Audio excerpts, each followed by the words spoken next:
The failure of this epic 1960 John Wayne Western mirrors Kevin Costner's Horizon Saga after Part 1's box office flop. The box office failure of John Wayne's The Alamo draws some interesting parallels to Kevin Costner's Horizon, an American Saga, Chapter 1.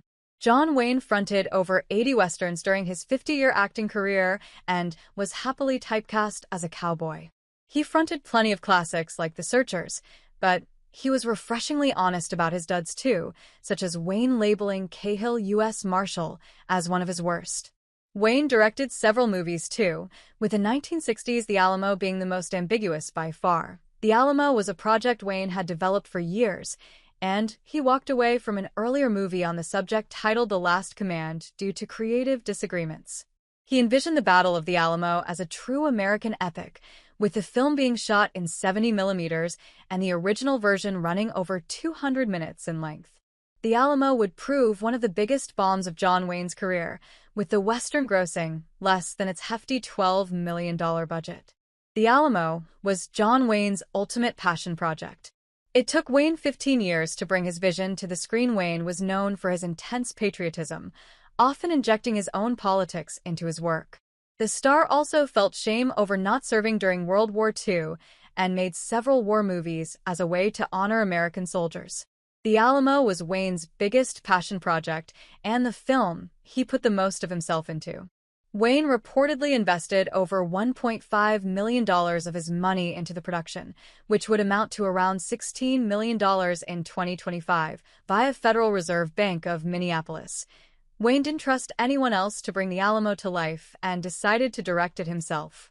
Given the sheer scale of the production, the star initially planned to act in the more minor role of Sam Houston. However, investors insisted he take on a lead role to give the film a stronger chance at the box office, so Wayne played Davy Crockett instead. Richard Boone, the co-star of Wayne's most violent Western Big Jake, took the role of Houston. Reviews for The Alamo were decidedly mixed, with critics admiring the sheer scale of Wayne's movie but critiquing its length and blatant historical inaccuracies. Richard Widmark, Lawrence Harvey, and former teen idol Frankie Avalon filled out the rest of the Alamo's ensemble. The production shot for 4 months, with Wayne having an elaborate replica of the Alamo built in Texas. This site later became a tourist attraction.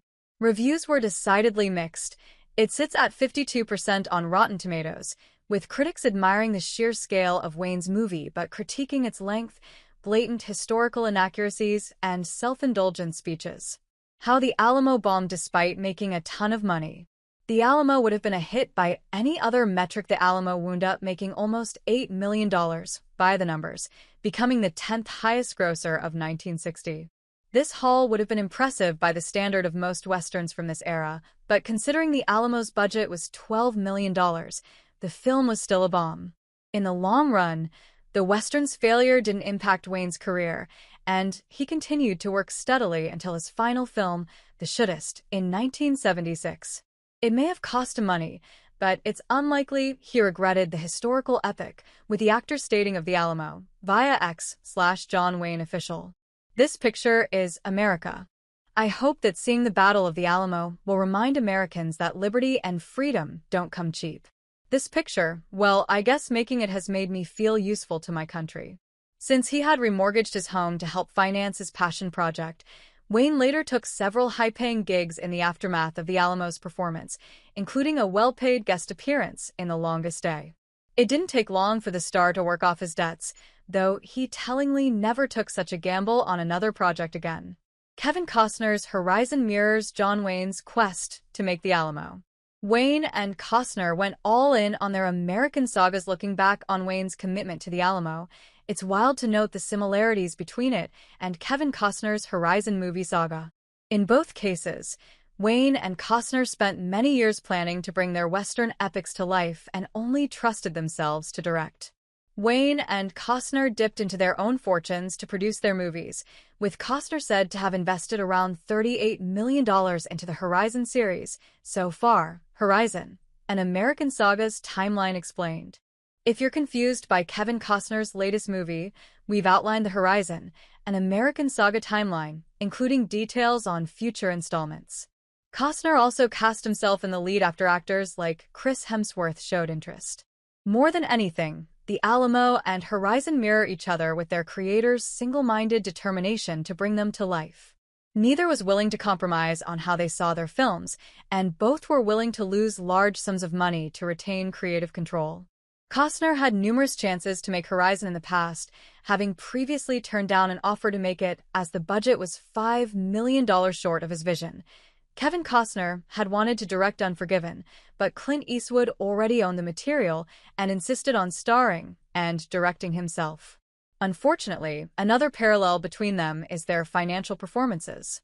Both The Alamo and Horizon, an American Saga, Chapter 1 were unambiguous flops at the box office, with the latter's performance seeing the planned release of Chapter 2 being delayed.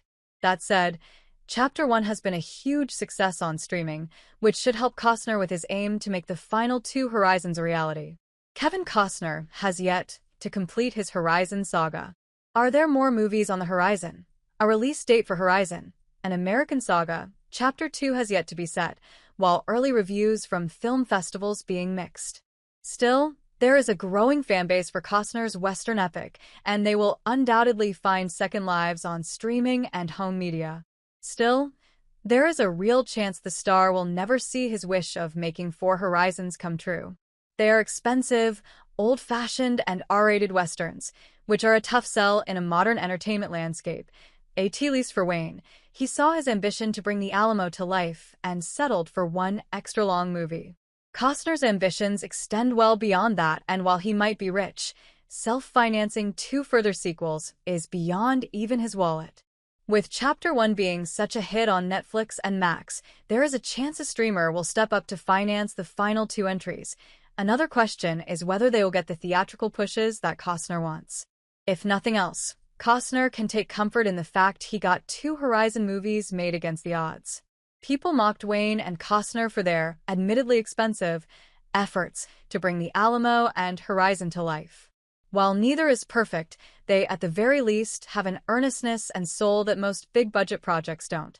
With that in mind, it would be a genuine shame if Horizon 3 and 4 Dawn to come to fruition. Horizon, an American Saga. Horizon, an American Saga, is a series of epic Western films directed, produced, and co-written by Kevin Costner. The saga spans pre- and post-Civil War America, detailing the exploration and settlement of the American West over 15 years, and follows multiple storylines of fictional characters as they navigate the challenges and opportunities of this tumultuous period.